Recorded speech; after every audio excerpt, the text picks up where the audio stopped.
right. So today on our interview podcast, we have a really, really good friend of mine here with us. His name is Cory Sales. Cory, how are you, my friend? Hey man, doing good. How you been?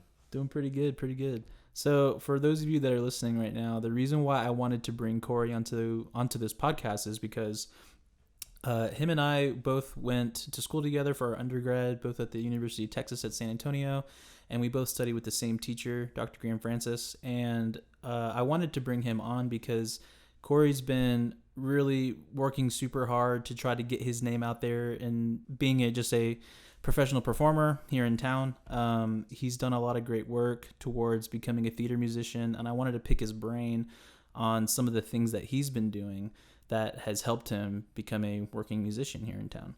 So, Cory, why don't you give us a little bit of a background in your own words of some of the things you've been doing, who you've studied with, and what you're working towards now? Absolutely. So one of the things I love to do the most is just a lot of listening. Same with yours and mine, background roots with Graham.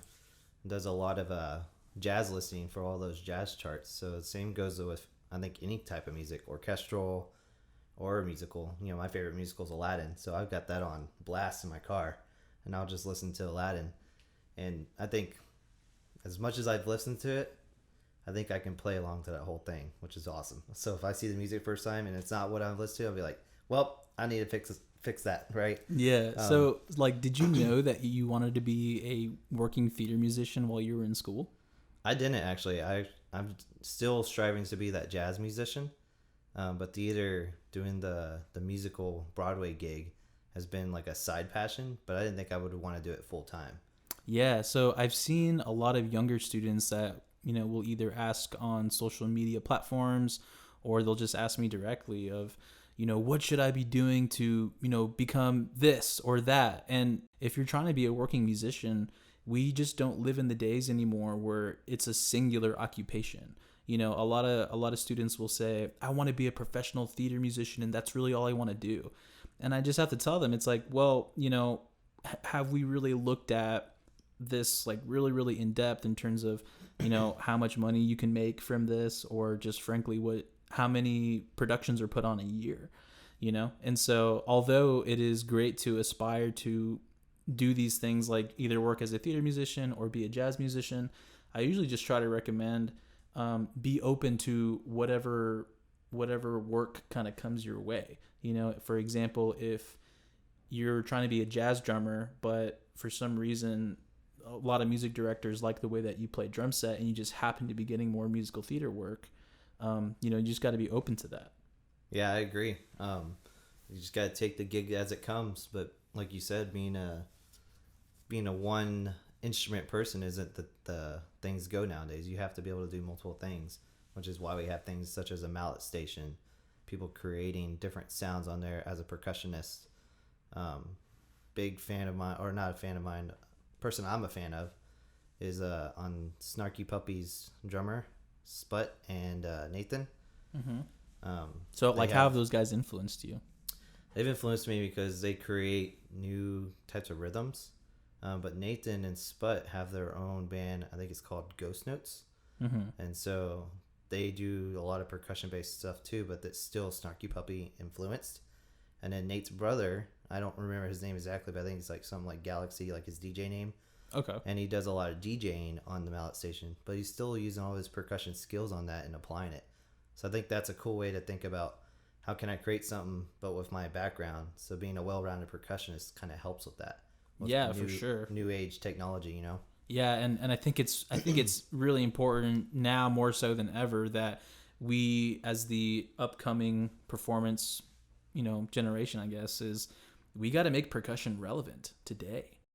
So I'm just kind of curious, how did you get this gig? Because you're playing Mary Poppins right now at the San Pedro Playhouse, is that right? Yeah, and that's actually opening tonight. So nice. Super exciting. So first night. Probably by the time this podcast comes out, it'll probably be in the second weekend of shows, maybe. Sweet. So if you're in San Antonio, you should definitely stop by the San Pedro Playhouse, go check out Cory, see these people that we're interviewing in action. That's kind of part of the reason why I started this podcast is to help spread this information of people that are doing things out in the field and, just really really cool thing. So talk about Mary Poppins. Like, how's Okay. that been going? It's been going great. It's been an awesome experience, learning new things every day. Every time I play it, we did 2 run-throughs last night and the other day. But yeah, so to talk about how I got the gig, it was actually kind of a who do you know kind of situation, which, sometimes pops up that way. My old friend, which I think you know him, Mark Martinez. Yep. Mark. So he moved to New York, yada, yada, yada, did his career there. And the musical director actually called him because he used to play with them. And then Mark referred my name. And so the musical director called me. And Mark's referred my name before, but some people have their go-to guy. So, that's is what it is.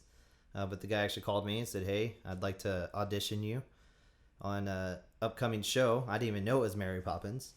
And I said, yeah, sounds good. Where do you want to meet up? What do you want me to prepare? Because I was like, well, what do I play? Right? Yeah. And he goes, I'll give you a piece of music. And it was just like, in my mind, I'm like, man, what is it going to be, like a Broadway piece? Is it, because you can't have those, you got to run out the book. Yeah. Or is it just going to be a piece of music? So he sent me, it was actually the Mary Poppins overture for the concert band written.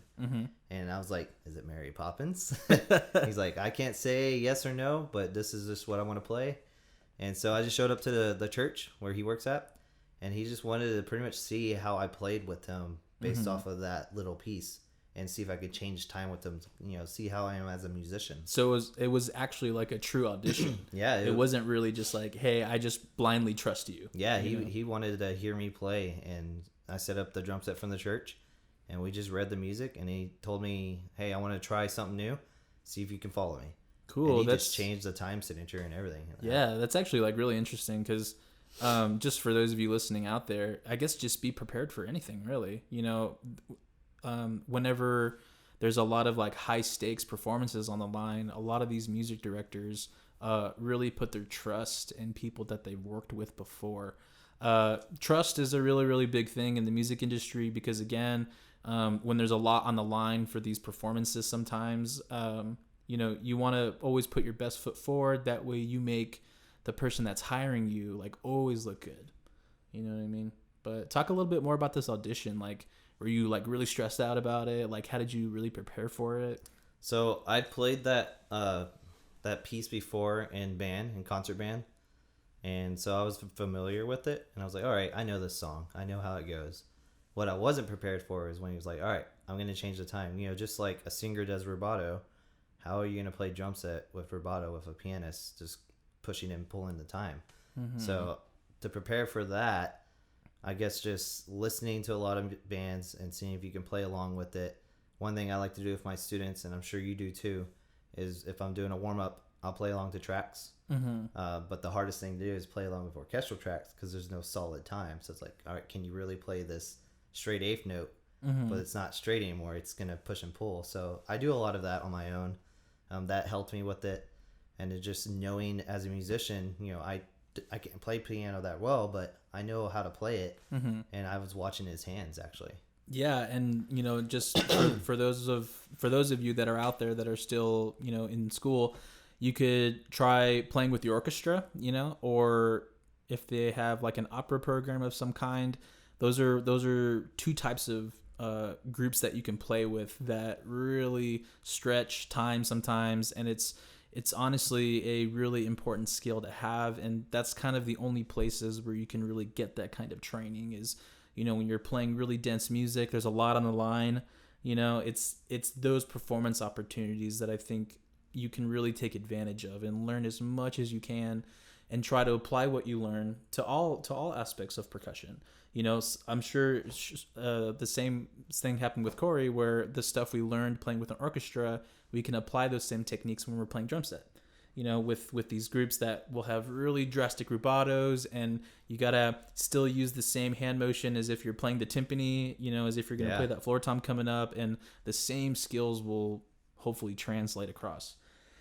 So Cory, I'm really curious about how you prepared for Mary Poppins specifically. Like, did you download recordings? Did the director give you specific recordings to check out? Talk about that process. Okay, good question. All right, so my first mind was after he said I got the gig, and it was right after the audition actually. He goes, I like how you play.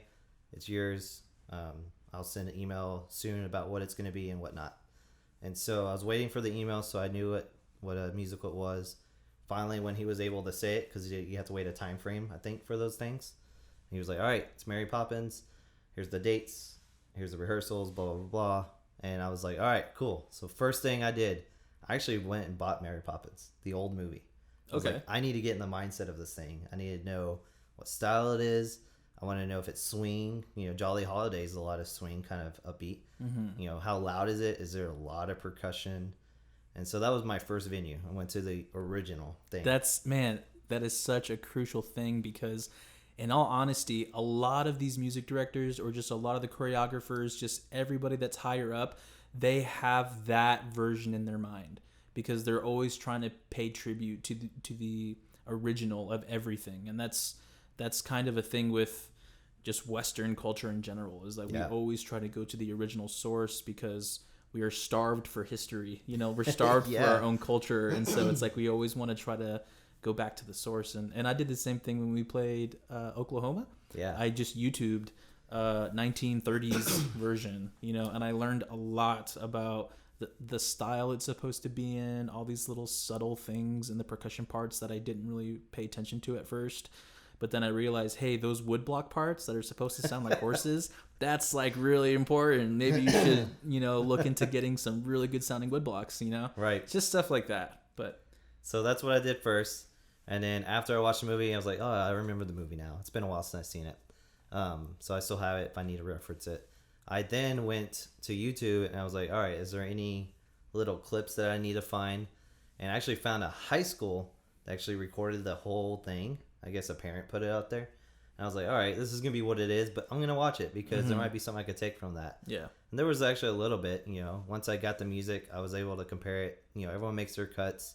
And with your cuts, you have to get approval. So they clearly got it approved. And so I found those out. It's hard when a school does cuts and you're like, oh, man, where did they jump to? Yeah. So it takes a little bit extra time. But I used that.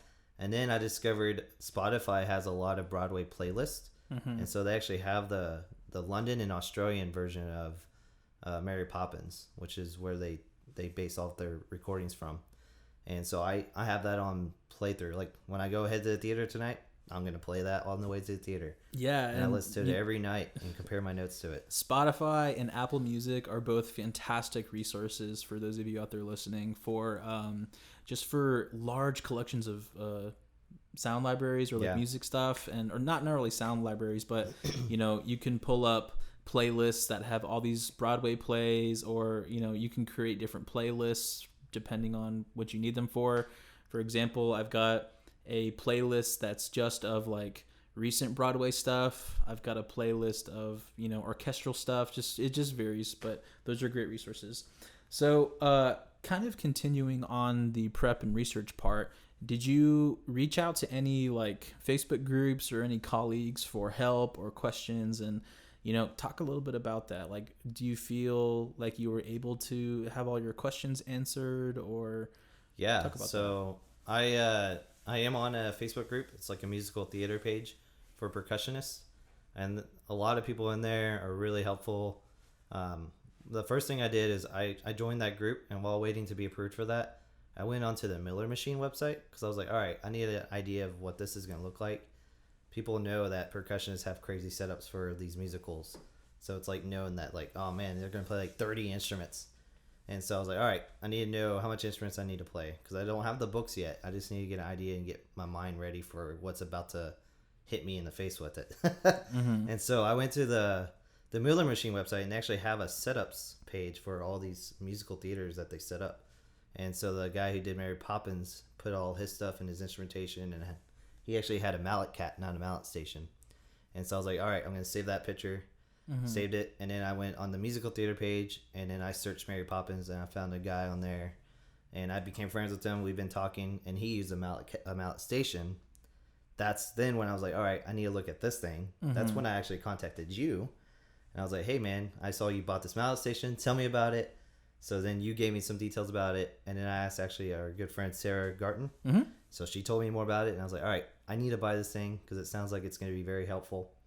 And then that's when I reached back out with the guy on the musical theater Facebook page and kind of like cross-referenced all of those three. and just inputted my own and kind of took y'all's ideas and helped me with that. Yeah, so like with a lot of the new technology that's coming out, there's been a huge demand for a portable solution that percussionists can use to play a variety of keyboard instruments. And so as soon as Pearl came out with the Mallet Station, all these people were just rushing to buy it because, we thought that this was going to be the answer to all of our prayers. I'm not going to say the Mallet Cat or the Mallet Station is better, but there are some tweaks that need to be made with like the software, I think, and we're doing the best we can with what we're given, but technology can only evolve so fast. So I think within the next couple of years, Pearl's going to have all these issues with the Mallet Station kind of figured out. But anyways, moving forward,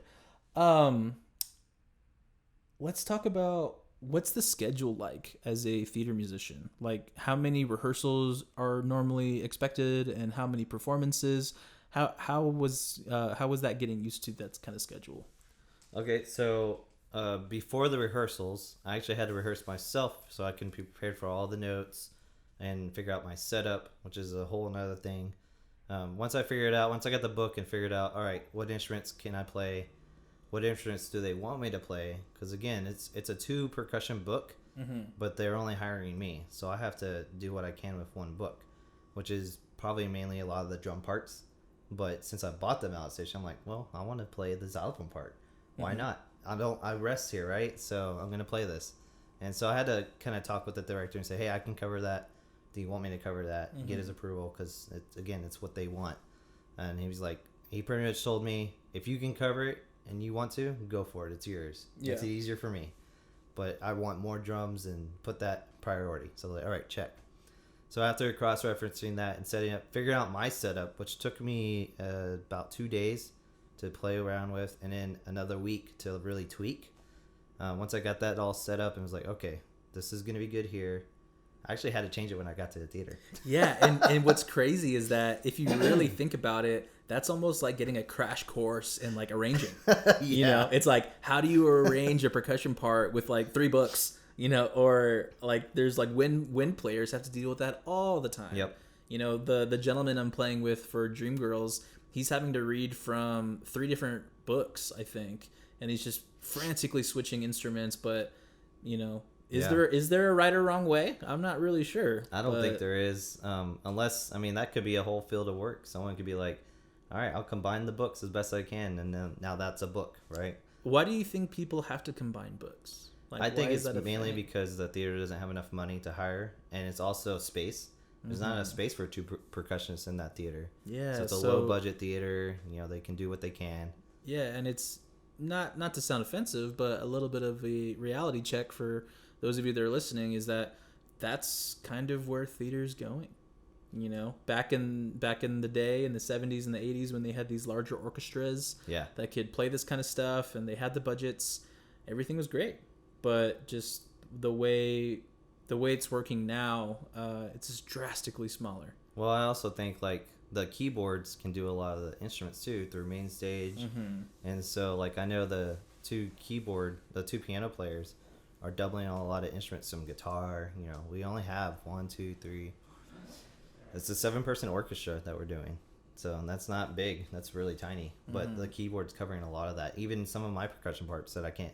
She's playing some xylophone. I'm playing snare drum, so I can't get it. So yeah, I've played in some situations where it's less than that. Yeah. I think for Oklahoma it was 4 people, and then for when I subbed for Eric Peterson at the Playhouse one time, I think it was 5 people. Yeah. And it's just becoming more and more common that you really just need to be a jack of all trades. And just be comfortable playing anything that's asked.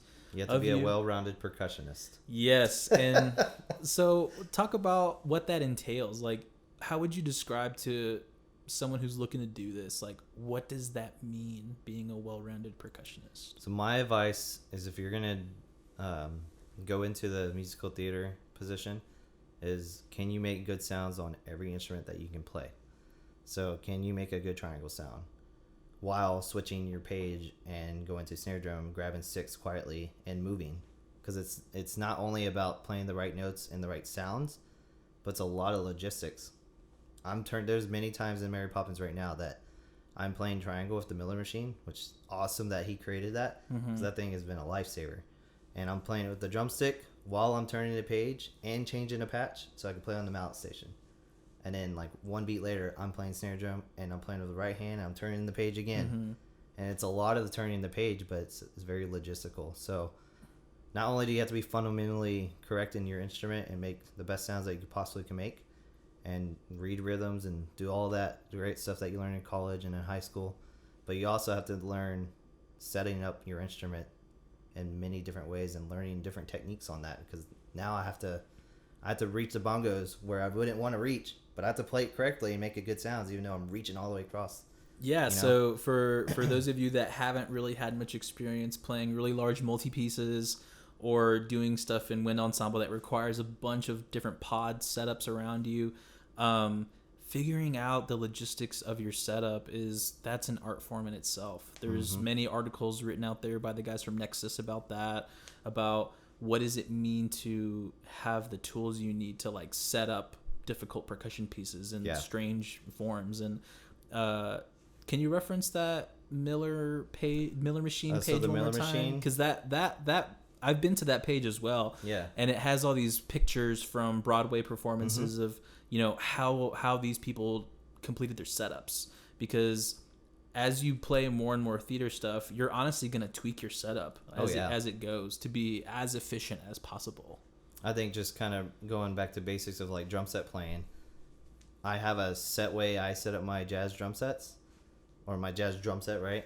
But I'm always tweaking it. Like, it's never set in stone. I may raise the stool higher one day. Well, now I got to move my hi-hat because it's different. So never like be totally comfortable with it. I guess my advice is saying, don't be totally set on like this is the way. Yeah. Like, because it's gonna change. You're gonna grow. You might shrink if that's a thing, right? Yeah, and so you're gonna have to change a lot of stuff. Maybe your hand gets cramped.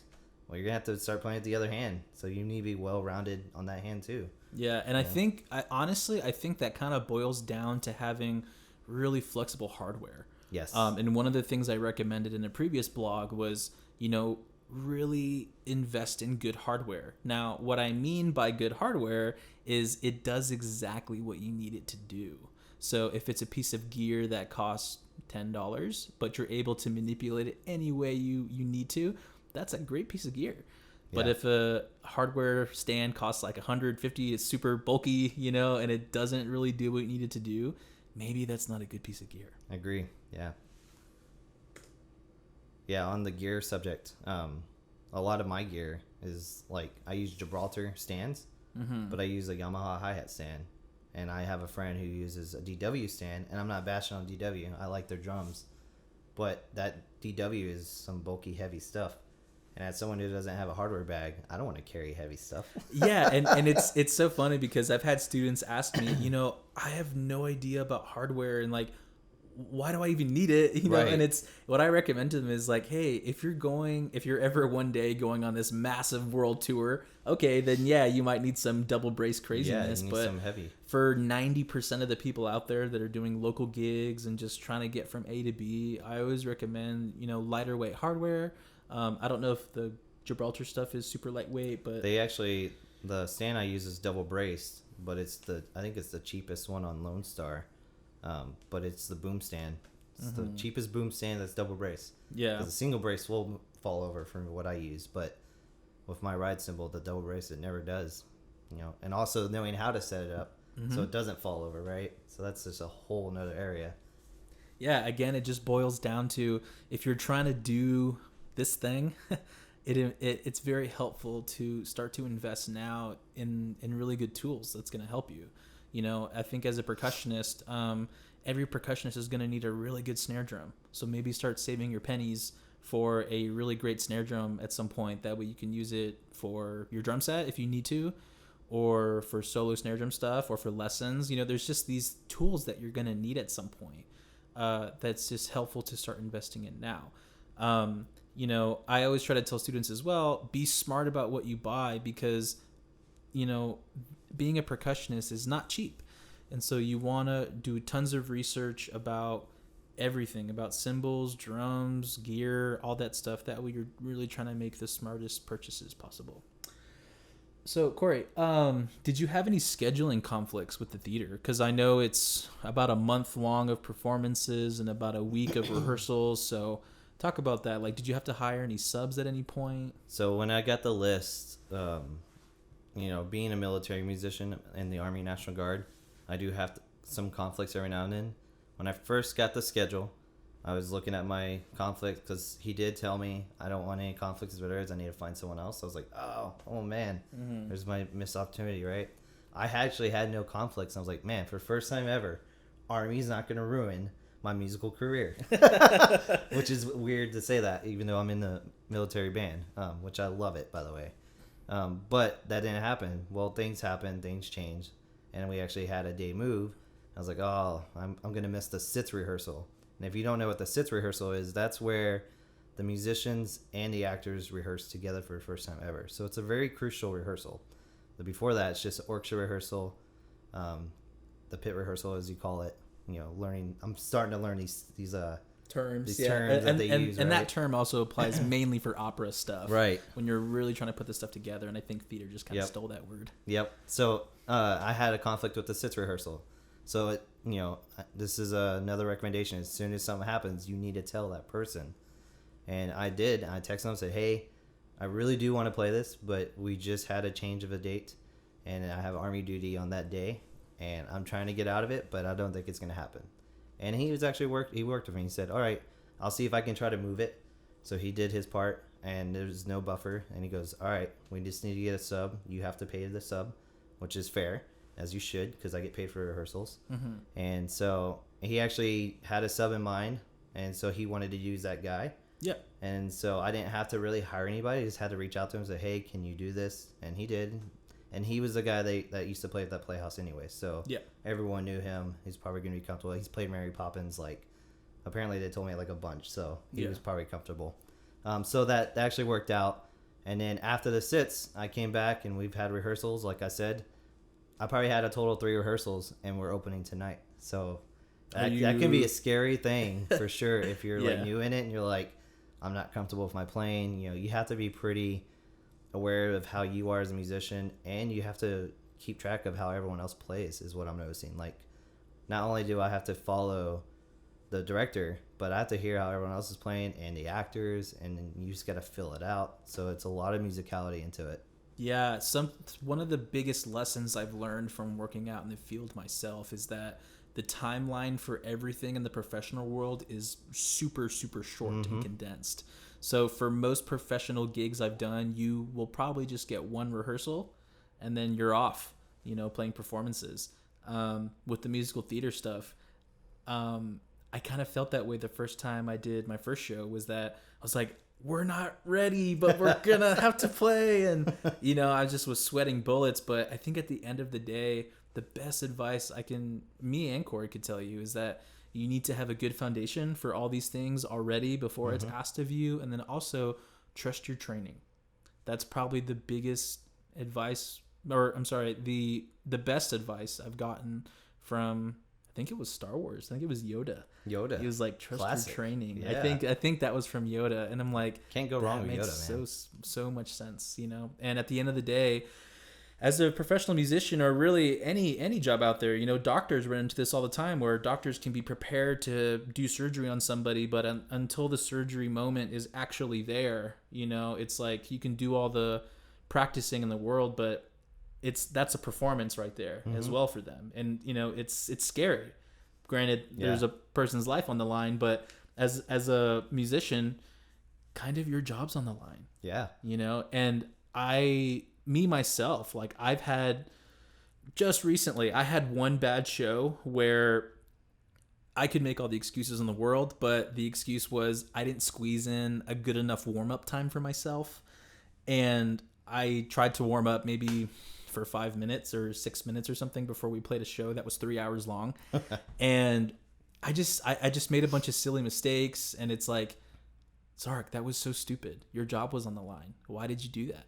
And I apologized to the director of hey, I just didn't play my best tonight, and that was totally my fault. And I just wanted to say I'm sorry. And he was like, it's okay. Things happen, and I'm glad you kind of figured it out. Of like what you need to do. And, Yeah. it's just you have those moments sometimes where you not take things for granted, but you got to be professional at all times because you are representing the people you play with. Yeah, it's true. So, just something to think about. Okay, moving on.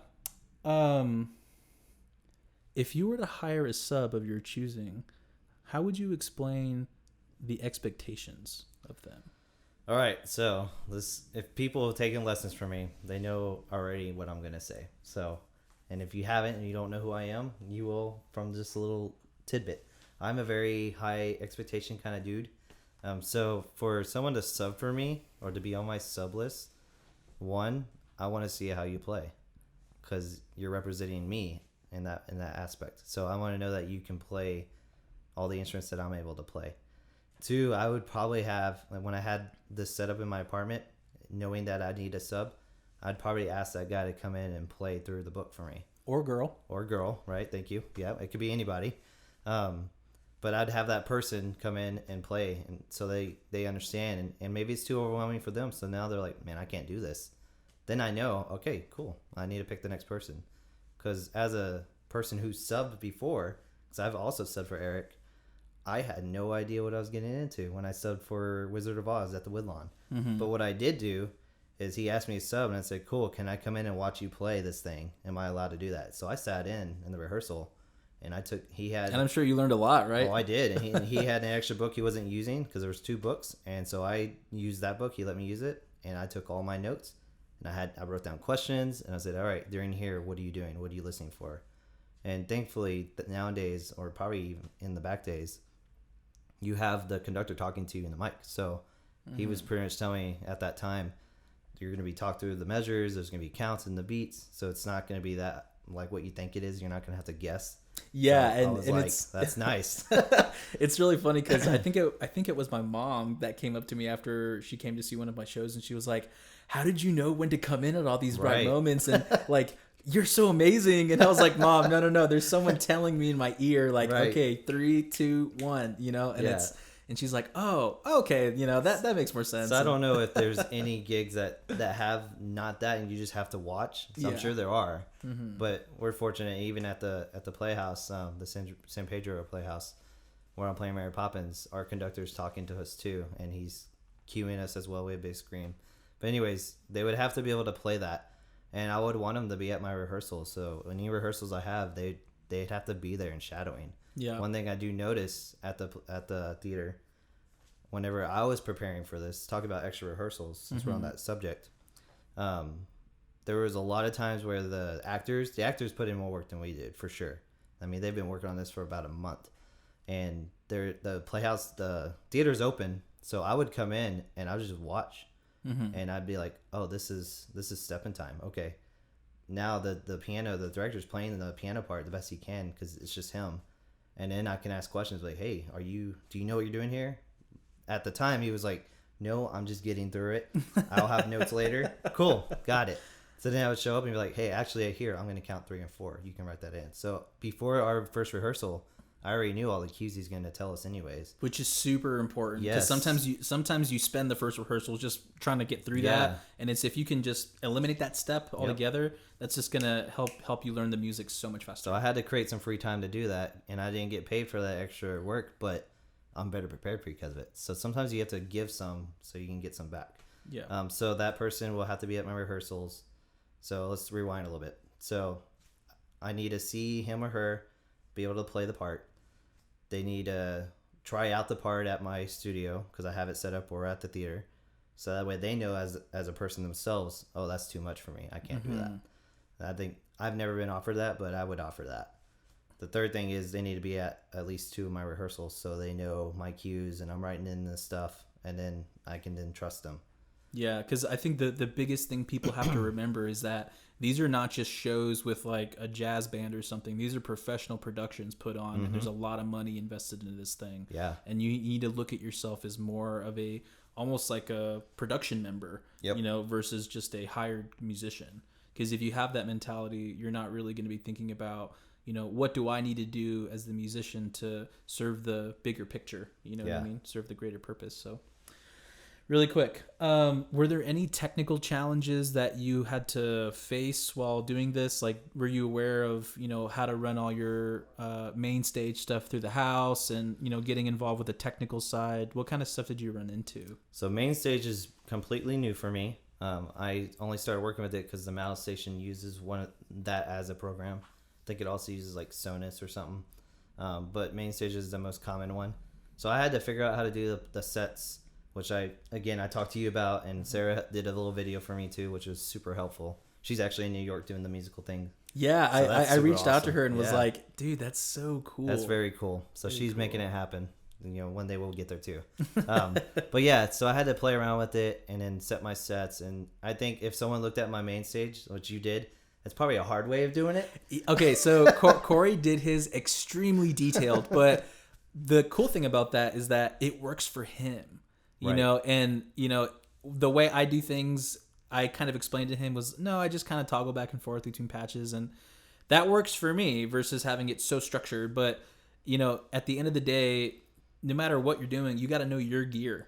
Yeah. If that's what you need to do that works for you, that's freaking awesome. And of course you can ask for feedback of like, what are you doing? But at the end of the day, Yeah. I think if you can find your own way and just explore your own stuff a little bit, like explore your drums and Right. tuning ranges, explore your computer, what it can do for you, instead of lugging all this extra like drums and equipment. In Yeah. the words of most producers these days, just sample it. So it's like you just got to get with the times and Yep. move forward. So that's So super yeah, cool. main stage was the biggest one. But once I started using it, and again, if you don't practice it, you're not gonna get better at it. So I just practiced using main stage and experiment with the volumes. And then the most recent one is the timpani part. Someone had to ask me on the theater. I posted my setup, because I want to give back to that post that they helped me out with. And someone said, "Hey, what about the timpani part? Are you using main stage?" I was like, "Yes, I am." He goes, "How are you muffling?" I was like, "Ooh, I'm not, and I can't, and I don't know how." And so someone sent me a video that someone already created on how to make it shorter, so it does already a muffle, and then you use the pedal to make it longer. So that I did that on some of the patches, and even the director was like, "Hey, you did something different there." I'm like, "Yeah, I muted it so it doesn't bleed over to the next scene." Yeah, and that's kept and doing that's- that. Yeah, and we're in a tricky part right now because technology has only gone so far, and technology is almost there to like almost completely replacing these acoustic It instruments. is. So, It's sad that it's that way, but if you don't, I mean, if I had the space, I would have borrowed 2 timpani. yeah, I would have just done it. I would have so- been like, no electronics, but that's future subject, right? So anyways, main stage is the biggest one. Musically, I will have to say, and this is just a very humble opinion, the book's not really that hard for me. Like I can play all my notes. It's a lot of stuff, but it's a lot of stuff at one time, and I have big breaks and a lot of rest, and then I have a lot of stuff at one time. So to read it, it's like, okay, that's not too bad. I just have to work out little kinks. But to move from instrument to instrument is the technical part that's super challenging. Like I said, I think I said it earlier, I may be playing Mallet Station on bells, but the next thing I have is triangle, and then I have just 2 beats to hit down from my next patch because then I have vibraphone. Yeah, and I that have to move my- kind of leads into our next question of like, really, were there any like logistical challenges? And I think that kind of Yeah. falls into that. Yeah, so that's the biggest one. Just putting the patch. I write in all my music. Next patch, turn page, pick up swizzle sticks. You got to write those cues. I'm not gonna remember all that. It's a 3-hour show. And all that needs to happen kind of before the first rehearsal. That happened before my first rehearsal, and even during the rehearsal, I found some new spots. Like, actually, I can move earlier, or nope, that didn't work. I need to move later. So then you make those tweaks. Like you said earlier, you got to be ready for that first rehearsal and everything you can play. And then if the director cuts some stuff, cool. Now that just made it easy for you because you don't need it. Yeah. I figured it out. I can play it. He doesn't want it because he's gonna do it. Done. Now I have an extra breather. Here is the biggest lesson to take away from this part of the conversation. Here's the biggest lesson. Always prepare as if nothing's going to be cut. Right. I made that mistake with one show where I was like, this is a really, really long show. Yeah, they're probably going to cut some stuff. I'll kind of breeze over this. And no, we played literally every number in that show. And it was like, okay, I learned from that lesson. Yeah. It's like, I can't breeze over this thing that looks easy and I Yep. just didn't listen to it. And, always prepare as if nothing's going to be cut. So the final thing I would say about the technical thing, aside from moving around instruments and just figuring out your page turns and whatnot, is tuning. So right now I'm coming up with the problem, which I won't be able to figure out before tonight. I'm just going to have to make the adjustment. But I'm hopefully going to figure out before tomorrow, because tomorrow is the second night showing, is my toms are too loud. So yeah, and part of that is I think just adjusting to the venue. Yep. And like kind of figuring out what you need to do. So like Right. how was your drum set sounding before you came to the venue? It's right now I have it tuned to my big band setting, so it's very boomy and it's loud. And my kit is tiny. It's the Gretsch Catalina Jazz Club kit. So I have to tune it to where it's big and full because that's all I own. I own a bigger set, but it's my practice set for lessons. So and it's got those mesh heads, and I'm not going to lug those things around. So I think, you have all these resources nowadays. I went to the musical theater page and I posted, hey, here's my set, here's my kit, here's the problem I have, here's what I'm doing. Let me have it. I'm a noob, right? And then I got actually like 20 comments. So I'm going to try them all and be like, all right, this one worked better. And then I'm going to post about it and say, hey, this one worked. Thanks. So that way someone else down the road doing Mary Poppins has the same question. They can just research it. Hey, look, Cory Sells said this. Maybe this will work for me, right? Yeah, giving back to our community. Yes, and I think the whole point of why we're doing this today is because we've been given so much from those that were, kind enough to give us the information to be. I wouldn't be where I'm at today without that information. Yeah, to be able to do what we do, and this is kind of our, good karma kind of thing out in the world of like we're not really doing this to make money. We're doing this to give back. Yeah. And I think that's a big part of it. So let's kind of wrap up this discussion with, is there any gear that you might recommend for younger professionals out there or students that are looking to get into musical theater? Like I kind of separate into two categories. Yeah. There's like a drum set category, then there's a percussion category. Do you want to elaborate on that? Yeah, sure. So definitely recommend having a drum set because most gigs that you're going to do out of high school and then even into college and out of college is probably going to be more drum set based anyways nowadays. You can make the most money with that by itself. So drum set is like top priority. If you don't have one, go get a Gretsch Catalina Jazz Club set, like $450. They're not bad. Or buy one on eBay, right? The next thing, even though like we were talking about with the technology thing, that mallet station has been a lifesaver, man. Like all my mallet parts are on it. And I would never do it in a professional setting as far as like a recital. Yeah. But for the theater scene, it's doing the job. And it's doing a really good job. And if you have a good sound guy, he can tweak stuff too. So maybe that could be second or third on the list.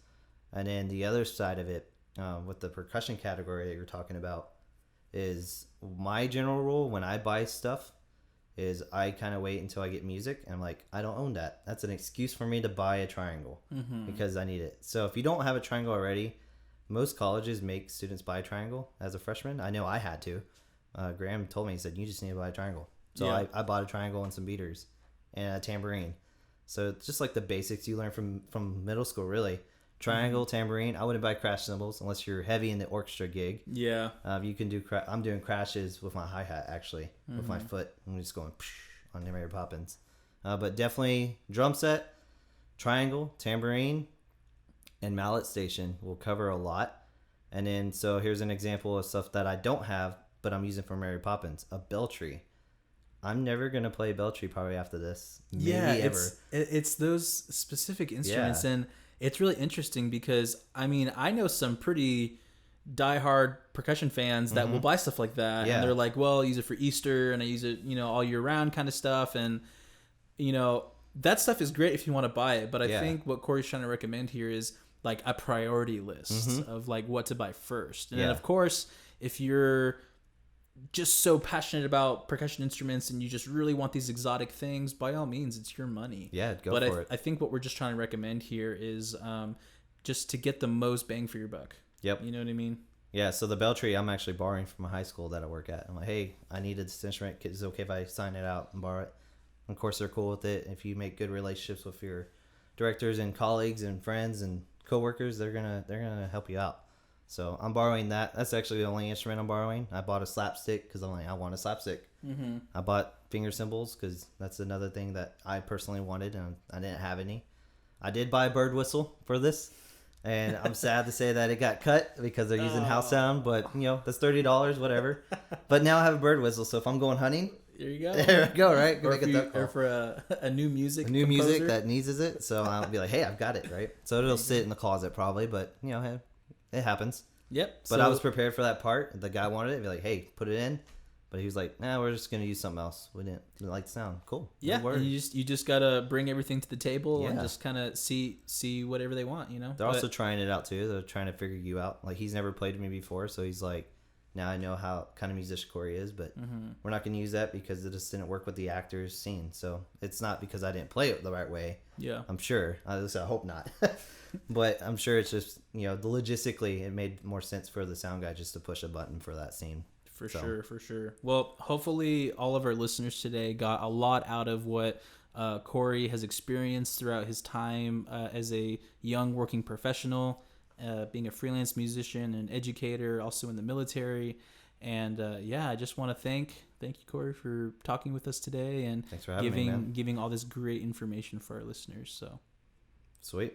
All right, man. Thanks. Thanks.